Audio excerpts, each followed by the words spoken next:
Le barrage d'Inga, Mobutu l'a fait en 5 ans. Le premier barrage d'Inga, ça a pris 5 ans. Et quand Mobutu a pris le pouvoir, ne croyez pas que c'était à l'aise. Il y avait des massacres partout.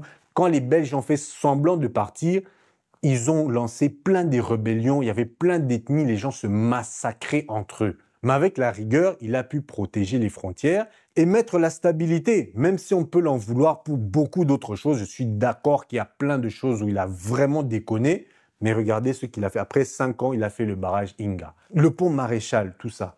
Mais vous, oh, mais il a quand même construit quelques écoles. On détourne de l'argent pour l'équivalent, par exemple, de 10 000 écoles. Vous voyez que l'argent a été détourné.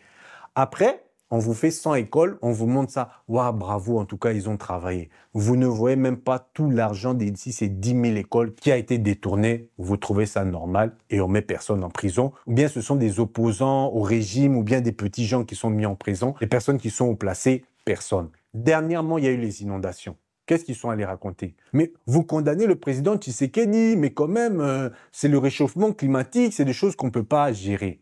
Je ne sais pas si ce sont les églises qui ont abruti la population et ces personnes-là qui n'arrivent plus à penser, mais quand vous savez qu'il y a le réchauffement climatique, vous mettez des politiques en œuvre pour que ça ne se produise pas. Maintenant, ils essaient d'accuser le peuple congolais qu'il y avait des constructions anarchiques. Mais lorsque vous regardez, la plupart de ces constructions ont eu un permis de bâtir au cadastre et à l'urbanisme. Comment vous pouvez appeler ça construction anarchique? Donc ça veut dire par exemple que moi, par exemple je viens de l'Europe, j'arrive à Kinshasa, on me dit que ce terrain est à vendre, je vois un terrain, je vois le fleuve qui passe, je suis très content, je dis ah ok, qu'est-ce que je dois faire? Va au cadastre, là-bas tu vas, tu payes, et souvent il faut payer des extras, tu payes le cadastre, tu payes l'urbanisme, on te donne tes papiers, tu construis, un jour il y a une inondation, Constant Mutamba il va venir, il va dire oui mais c'est ta faute, pourquoi est-ce que tu as construit en zone inondable? Alors que toi, tu es allé au cadastre, tu es allé à l'urbanisme. La tête.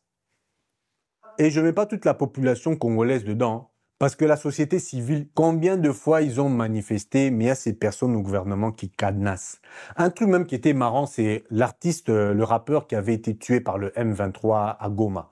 Il y a un autre ministre, Thérèse Wagner, qui est allé aux Nations Unies, qui a dit que voilà, le M23 a même tué un artiste. Mais cet artiste-là qui a été tué, vous savez qu'il a été aussi libéré par le M23 parce que Félix Tshisekedi l'avait mis en prison parce qu'il dénonçait justement tout ce que Félix Tshisekedi et son entourage faisaient. Ils l'ont mis en prison. Et quand le M23 est rentré à Goma, les gens de la prison se sont évadés et cet artiste aussi a pu s'évader. Mais vu que c'est un activiste, quand il s'est évadé et qu'il a vu les crimes commis par le M23, il a aussi dénoncé le M23 et le M23 l'a tué.